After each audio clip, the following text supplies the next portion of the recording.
莫大な遺産をめぐって血塗られた惨劇がついに幕を開ける。この人が嘘です。その遺言状は偽物です。いえ、血縁でもない娘が財産持ってっちゃうわけ？そうよ、泣くにも泣けないわ。なんですって？結婚を拒んだらあなたは遺産に関する全ての権利を失ってしまうのよ。金大工さん、大変なことが起きたんですよ、とうとう。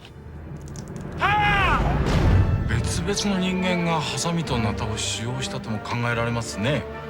探偵さんの助手ですね。誰が殺したんだ？面白いことしてるわね。遺産を独り占めしようとして殺人を決行した。これ以上殺人が起こるとでも？あなたは犯人をはっきりと見たんだ。よし、あなた、しまった。金田一さん。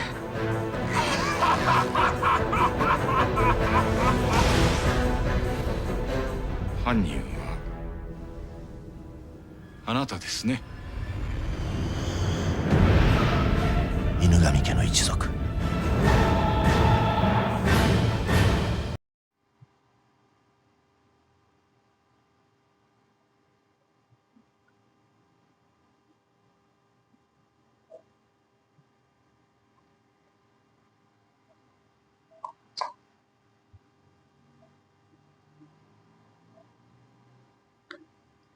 Halo, Assalamualaikum warahmatullahi wabarakatuh. Jumpa lagi dengan saya di channel Bukuwati.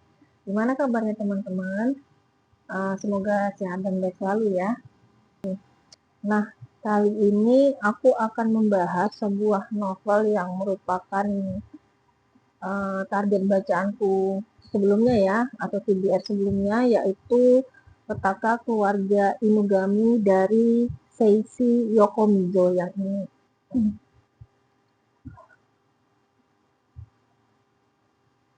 Petaka Keluarga Inugami. Nah, itu tadi udah aku perlihatkan trailer dari movie-nya yang sudah diadaptasi pada tahun 2006 ya, oleh Jepang. Jadi pemainnya, maksudnya pemainnya orang-orang Jepang gitu, tahun 2006.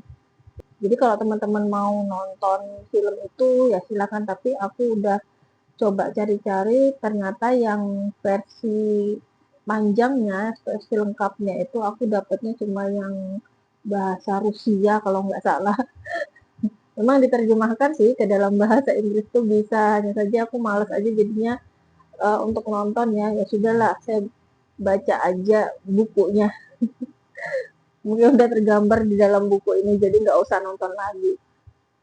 Cuma kalau antara membaca dengan nonton itu kan beda ya, apa namanya, suasananya beda, kemudian apa namanya, kita menangkap itu. Kalau saya sih lebih bisa menangkap itu lewat film ya daripada sekedar baca. Kalau baca ini aku harus baca sampai berapa kali. Kemarin ini aku baca sampai 2 kali kalau nggak salah, karena kan di dalamnya ini banyak banget detil-detilnya, banyak banget rahasia-rahasia yang tersembunyi di balik peristiwa-peristiwa tersebut. Jadinya memang kita harus benar-benar jeli untuk melihat ya. Misalnya gini, nanti kemudian di akhir itu kan ada penjabaran-penjabaran gitu.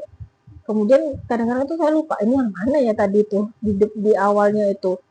Jadi harus ke depan lagi gitu kan, harus baca lagi. Oh ternyata yang ini. Kemudian itu di belakang dijabarkan satu persatu. Oh ternyata demikian. Jadinya harus bolak-balik lagi baca. Nah itu salah satu apa ya, mungkin kekuranganku juga sih, nggak bisa teliti ya untuk bisa membaca dan mengingat detail-detail kecil di dalam buku ini.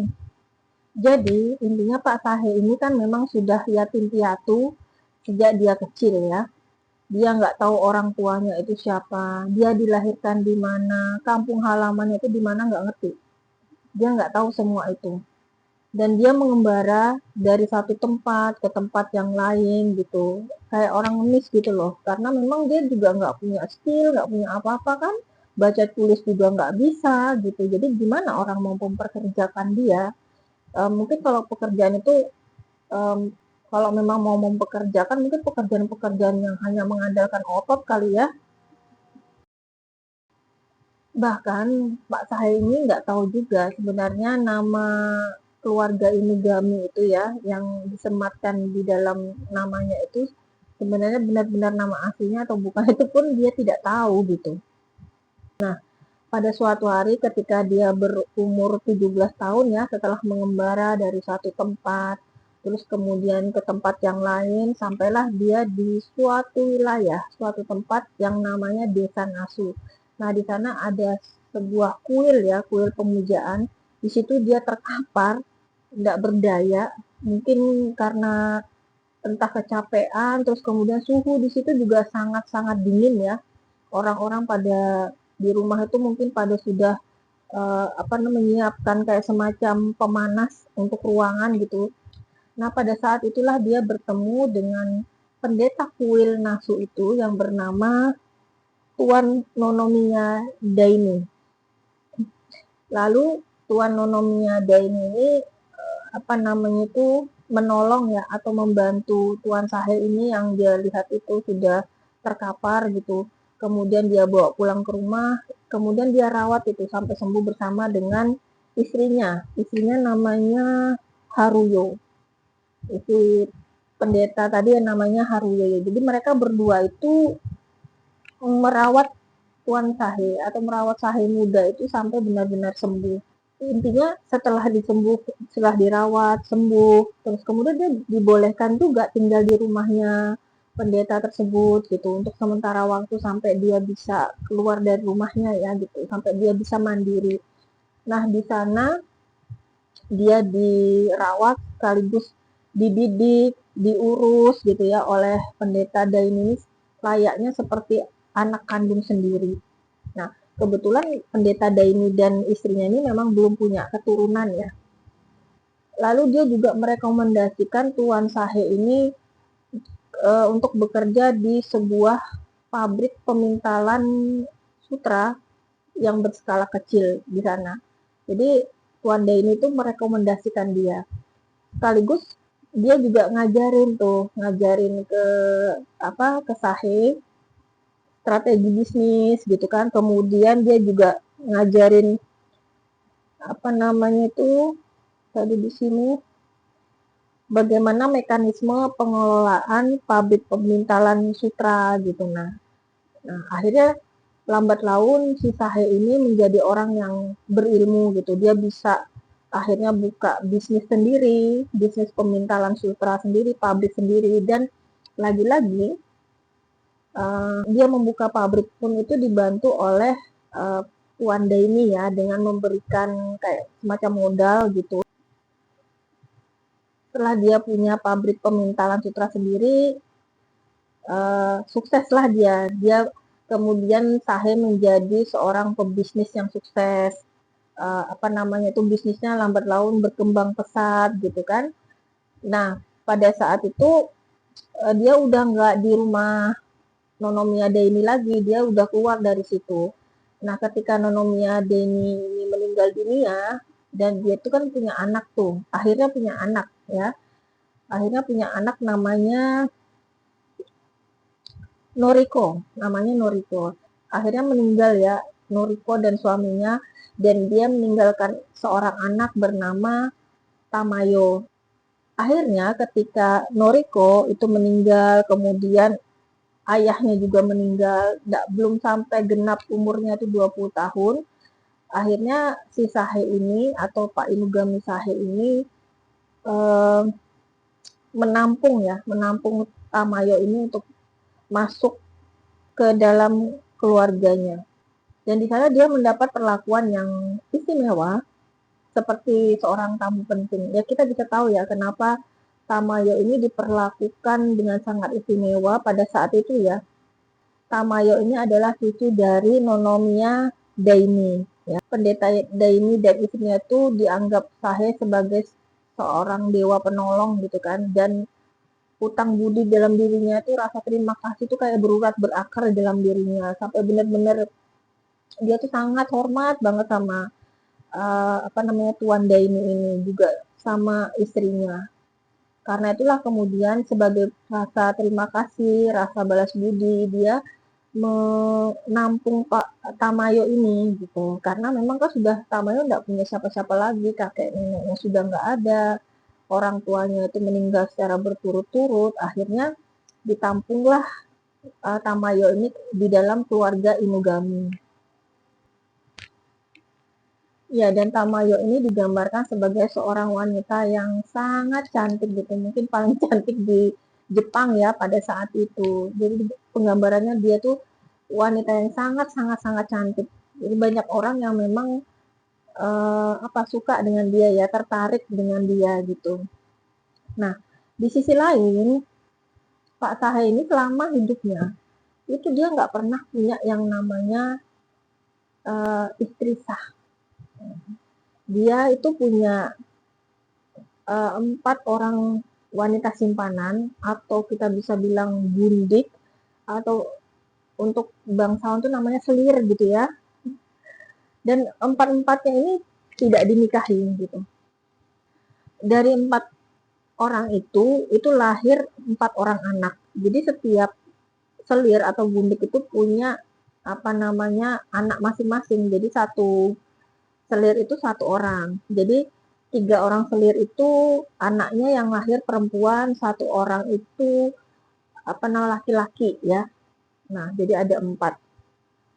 Nah, masing-masing anak ini tadi itu melahirkan.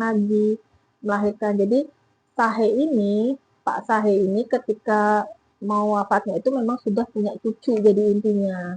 Cucunya itu untuk sementara ini cucunya 4 ya.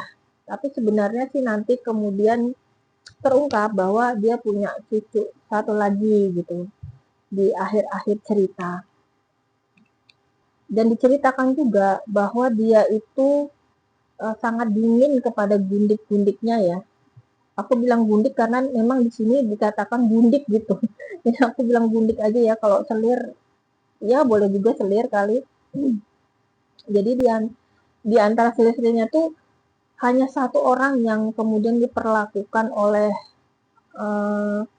Pak Sahe ini dengan sangat sayang gitu ya.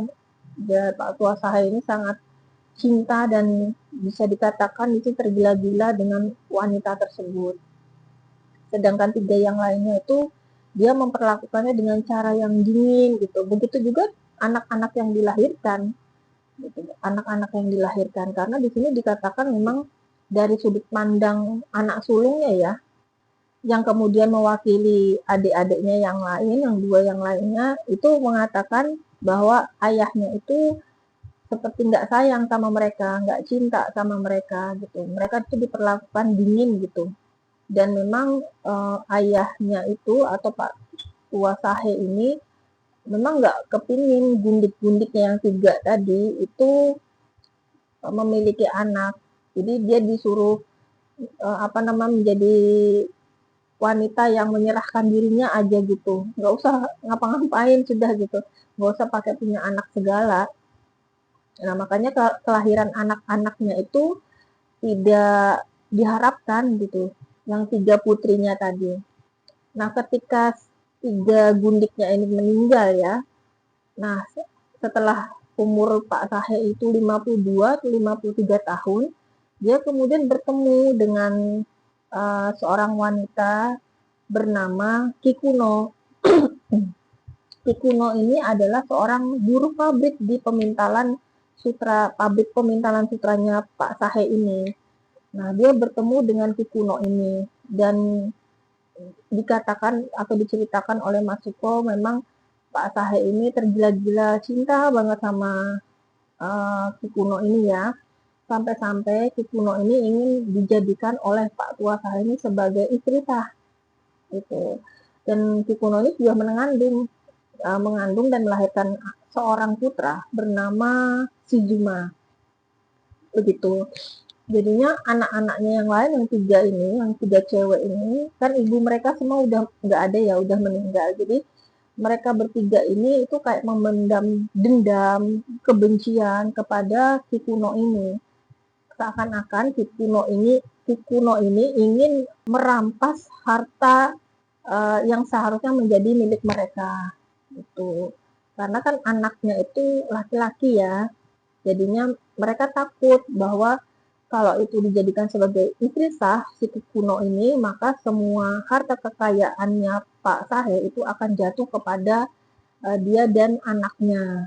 Nah, itulah kemudian Matsuko, kemudian Umeko, dan satu lagi ya, siapa namanya, Takeko, itu kemudian mereka berkong kali kong untuk menyiksa Kuno dengan cara-cara yang ya nggak manusiawi lah, saya bilang gitu ya. Bener-bener jahat lah. Kalau mau tahu mungkin teman-teman bisa baca sendiri novelnya ya. Kayaknya menjadikan seorang bayi ya, dia ibu loh padahal. Si Matsuko, Takeko, Umeko itu kan juga ibu ya. Menjadikan seorang bayi menjadi apa ya namanya, kayak semacam ingin menyakitinya agar si Kuno ini nggak macam-macam ya, agar Kuno ini mengembalikan kapak, koto, dan juga krisan yang diberikan oleh Pak Sahe sebagai pusaka keluarga Inugami kepada mereka itu, sampai-sampai mereka itu rela dan tega untuk menyakiti, untuk akan menyakiti seorang bayi. Nah, itu menurut aku sudah di luar kemanusiaan lah. Masa bayi kecil yang nggak ngerti apa-apa diperlakukan seperti itu, kayaknya nggak banget deh. Mungkin teman-teman bisa baca sendiri ya bagaimana perlakuan mereka terhadap Kuno dan bayinya. Kasihan banget ya Allah. Dan akhirnya Kuno itu mengiyakan perkataan mereka ya, tapi dengan menyumpah-nyumpah gitu. Ya setauku sampai akhir itu dia nggak menjadi istri sahnya Pak Sahe ya. Dan dia itu dibelikan rumah itu berbeda dari rumah-rumah yang 3 orang tadi. Jadi mereka Kuno ini dibelikan rumah di pinggiran kota gitu. Dan Pak Sahe itu sering ke sana juga. Nah, ketika Pak Sahe itu berada dalam kondisi kritis, berada dalam kondisi yang sekarat gitu, kan mereka tuh berkumpul tuh semuanya, kecuali yang 2 orang tadi ya, Kuno dan anaknya itu nggak tahu tuh kemana. Di awal buku novel ini itu tidak disebutkan, jadi keberadaannya itu memang tidak diketahui.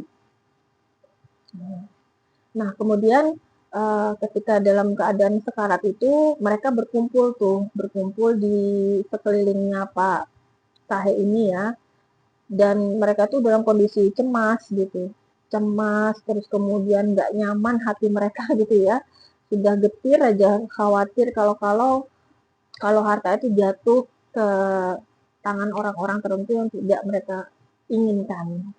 Sebelum surat wasiat itu dibacakan, itu sebenarnya sudah ada orang tertentu yang masih tanda tanya siapakah orangnya yang meminta kepada Wakabayashi. Wakabayashi ini kayak semacam orang yang bekerja di biro hukum Furudate. Biro hukum ini adalah biro hukum yang diminta oleh Pak Sahe ya untuk menulis wasiat itu. Nah, ada orang dalam situ namanya Wakabayashi diminta untuk membocorkan isi surat wasiat tersebut gitu. Dan Wakabayashi sepertinya mengiyakan sih, sepertinya ya. Tapi di sini Wakabayashi inilah yang kemudian meminta kepada detektif Kindaichi Kosuke untuk menyelidiki, karena dia bilang ini ada gelagat-gelagat aneh lah yang mulai terlihat bahwa akan ada tragedi berdarah di dalam keluarga Inugami ini. Jadi dia sudah insting ya, Wakabayashi ini, bahwa nanti akan terjadi hal-hal yang buruk gitu kepada seseorang di keluarga Inugami gitu. Dan ternyata memang insting itu terbukti ya, bahwa nanti akan ada beberapa korban, dan korban pertamanya adalah Wakabayashi itu sendiri, dia diracun ya. Nah, itu adalah korban pertamanya itu dia sendiri. Justru dia yang kemudian menyewa detektif Kindaichi, justru dia sendiri yang kemudian diracun pertama kali atau dibunuh pertama kali, menjadi korban pembunuhan pertama kali. Nah, nanti setelah itu ada korban-korban selanjutnya yang berjatuhan dari pihak keluarga Inugami itu sendiri. Nanti masih ada 3 korban yang lainnya ya. Nanti kita akan dibawa untuk menyelidiki lebih dalam tentang rahasia-rahasia gelap, tentang kemudian identitas seseorang gitu. Itu nanti bakalan terkuak di akhir-akhir novelnya. Aku akan nunjukin pohon keluarga Inugami ya, seperti ini.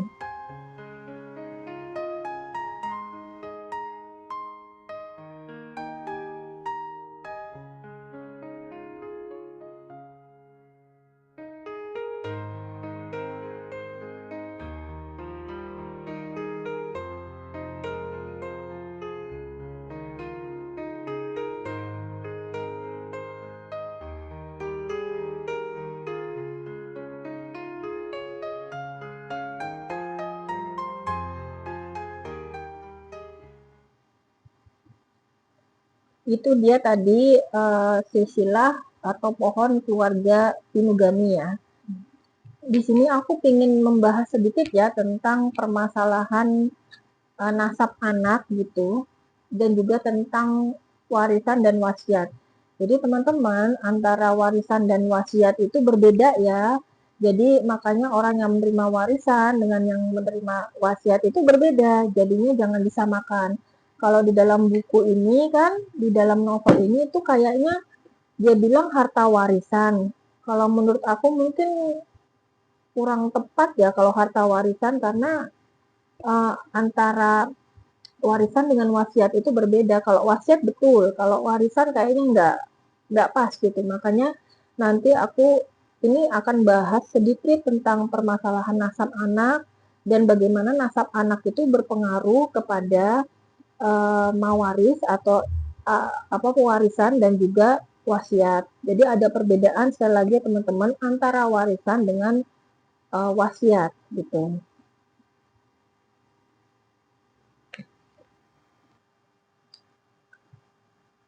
Teman-teman, ini dia ya bagan dari nasab anak. Jadi nasab anak berdasarkan kehamilan dan kelahiran itu nanti dibagi menjadi 3 ya. Memang nanti kalau pembagiannya bisa lebih banyak lagi. Hanya saja ini yang dasar-dasar aja. Yang pertama itu hamil dan lahir di luar nikah. Kalau hamil dan lahir di luar nikah, maka anak itu bernasab ke ibunya. Kemudian yang kedua, itu hamil dan lahir dalam pernikahan. Nah, kalau hamil dan lahir dalam pernikahan, kita lihat dulu, apakah anak itu adalah anak dari benih suaminya. Kalau dari benih suaminya dalam pernikahan yang sah ya, itu pastinya ke suaminya ya. Nah, kedua, kalau dia berselingkuh ya, maka kita lihat dulu, apakah suaminya tidak mengingkarinya atau suaminya mengingkarinya dan kemudian melakukan li'an antara suami istri. Kalau suami tidak mengingkarinya, maka nasab anak itu kembali ke suaminya. Makanya hati-hati sekali ya kalau misalnya seorang suami harus bepergian jauh misalnya, atau ada pekerjaan di luar negeri misalnya gitu ya, yang mengharuskan dia itu bekerja di sana bertahun-tahun, dan kemudian ketika pulang-pulang istrinya itu sudah ada bayi. Nah, ini kan perlu dicurigai bahwa itu bukanlah dari benih dia, karena memang dari segi waktu juga menunjukkan kalau tidak mungkin gitu ya. Misalnya sudah ditinggal 3 tahun, ternyata ketika 3 tahun, 4 tahun, ternyata ketika balik-balik istrinya sudah mengandung atau istrinya sudah melahirkan bayi.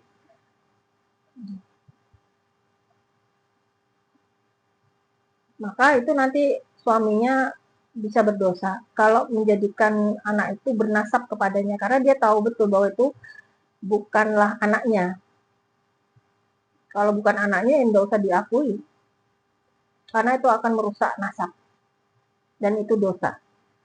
Nah, kemudian apabila suami itu mengingkari dan kemudian terjadi li'an ya antara suami istri itu saling melaknat gitu, maka nanti kemudian nasab anak itu ke ibunya. Nah, kalau sudah melakukan li'an ini antara suami dan istri itu tidak akan pernah menikah lagi selama-lamanya. Tidak diperbolehkan untuk menikah lagi selama-lamanya.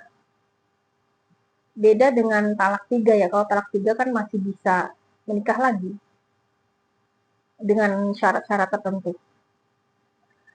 Terus kemudian yang ketiga, hamil lalu menikah. Jadi dia hamil duluan tapi kemudian menikah dengan orang yang menghamili dia. Nah, dilihat apakah anak itu lahir 6 bulan atau lebih dari 6 bulan setelah terjadinya wati. Wati ini adalah jima ya, berhubungan seksual gitu.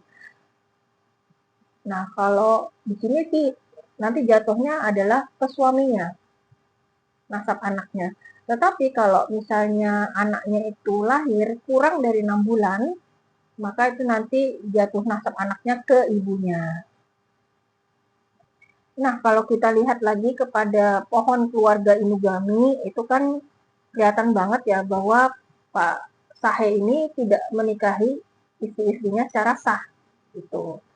Jadi, kalau dia tidak menikahi istrinya secara sah, nasab anak itu kembali kepada ibunya. Jadi, anak-anak itu bernasab ke ibunya, bukan ke bapaknya. Dalam hal ini, mereka tidak bisa saling mewarisi.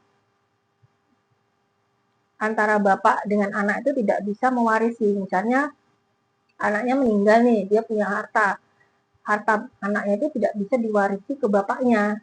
Begitu pula sebaliknya, ketika bapaknya meninggal, itu harta bapaknya tidak bisa diwariskan kepada anaknya. Kalau kita lihat dalam buku ilmu waris ini ya, ilmu waris praktis, di sini dikatakan penyebab pewarisan itu ada beberapa hal. Jadi seseorang menjadi ahli waris karena memiliki hubungan yang menjadi sebab pewarisan dengan al-mewaris. Sebab-sebabnya itu antara lain adalah satu itu karena keturunan dan kekerabatan. Jadi ini terkait dengan nasab ya. Seperti yang kita bahas tadi.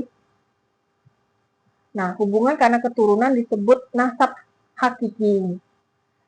Allah berfirman, dan orang-orang yang mempunyai hubungan darah atau kekerabatan satu sama lain lebih berhak mewarisi di dalam kitab Allah. Nah, ini disebutkan ya bahwa kekerabatan atau hubungan nasab menjadi sebab pewarisan.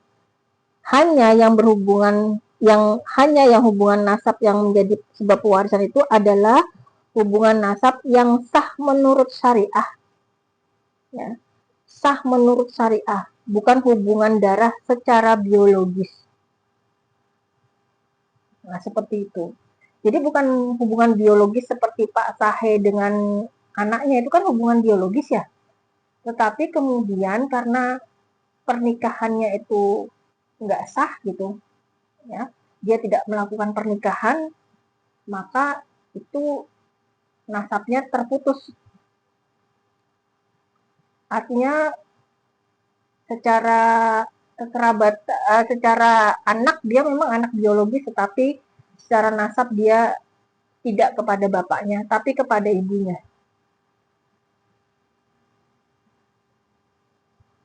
Nah, yang kedua ini adalah penyebab terjadinya waris ini ya, adalah pernikahan.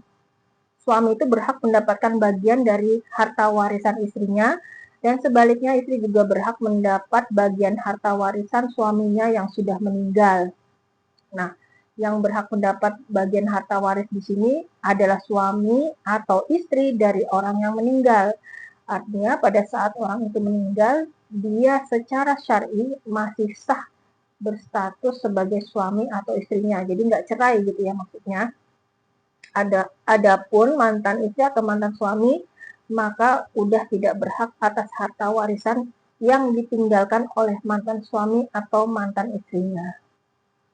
Nah ini jelas ya, jadi kalau istri-istrinya Pak Sahe itu juga tidak bisa mendapatkan harta warisan dari Pak Sahe-nya, karena mereka tidak terikat dengan pernikahan. Tetapi dalam hal ini mereka boleh mendapatkan wasiat, jadi bukan warisan tapi wasiat gitu. Wasiat itu ada beberapa ketentuan ya, jadi wasiat itu mengharuskan ada 4 unsur. Yang pertama itu yang mewasiatkan, yang kedua itu penerima wasiat, kemudian ada yang diwasiatkan dan sigot. Yang penerima wasiat ini atau al-musalahu ini ya, dia itu tidak boleh termasuk ahli waris. Jadi memang wasiat ini bukan untuk ahli waris ya.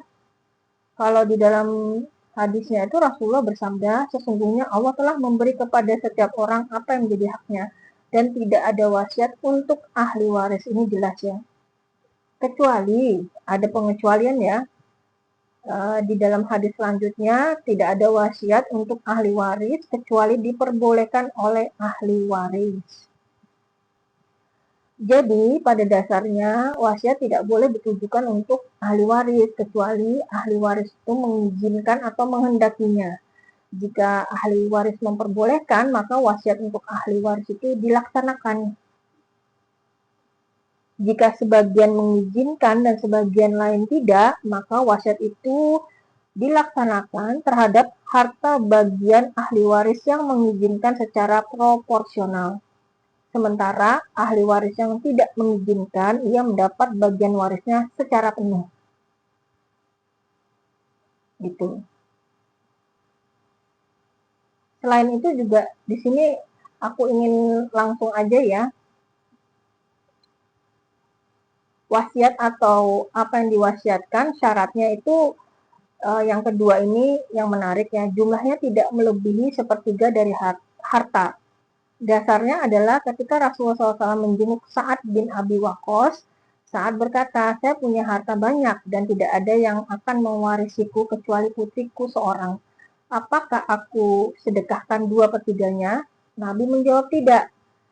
Sa'ad berkata lagi, aku sedekahkan setengahnya? Nabi menjawab tidak. Lalu Sa'ad berkata sekali lagi ya, kalau begitu 1/3. Lalu Nabi menjawab, dan 1/3 itu banyak. Sesungguhnya engkau meninggalkan ahli warismu dalam keadaan kaya adalah lebih baik daripada engkau membiarkan mereka miskin meminta-minta belas kasihan orang. Jadi ini hadis riwayat Al-Bukhari, Muslim, Abu Daud, At-Tirmidzi, Ahmad dengan lafaz yang agak beda ya, tapi intinya sama. Boleh saja lebih dari 1/3 dengan catatan diizinkan dan disetujui oleh ahli waris, khususnya ketika ahli waris itu memang nggak miskin gitu. Ahli warisnya itu kaya raya, seperti Sa'ad bin Abi Waqqas. Atau seperti Pak Tua Sahe ini juga termasuk konglomerat kan? Itu dia ya teman-teman pembahasan kita mengenai novel Petaka Keluarga Inugami. Nah, di sini kita bisa belajar ya bahwa sebenarnya warisan itu beda banget sama yang namanya wasiat. Terus kemudian yang kedua, nasab anak itu memang sangat penting banget ya untuk dijaga karena itu akan mempengaruhi yang lain-lainnya ya, akan mempengaruhi yang lain-lainnya lagi, hukum-hukum yang lainnya. Dan semua itu sebenarnya diatur di dalam Islam itu bukan karena Islam sok-sokan atau gimana, enggak, tapi supaya tercipta sebuah masyarakat yang teratur gitu. Dan juga hikmah, salah satu hikmahnya itu kan misalnya jangan sampai terjadi yang namanya incest, jangan sampai terjadi yang namanya ketidakadilan dalam pembagian harta warisan gitu kan. Kan kalau harta warisan diberikan kepada ahli waris gitu, kalau wasiat ya selain ahli waris gitu. Jadi jangan sampai kebalik-balik. Ya saya juga baru belajar juga ya teman-teman, tapi setidaknya kita bisa sedikit mengetahui tentang itu semua. Semoga video ini bermanfaat. Kita ketemu lagi ya teman-teman di video-video selanjutnya. See you next time. Assalamualaikum warahmatullahi wabarakatuh.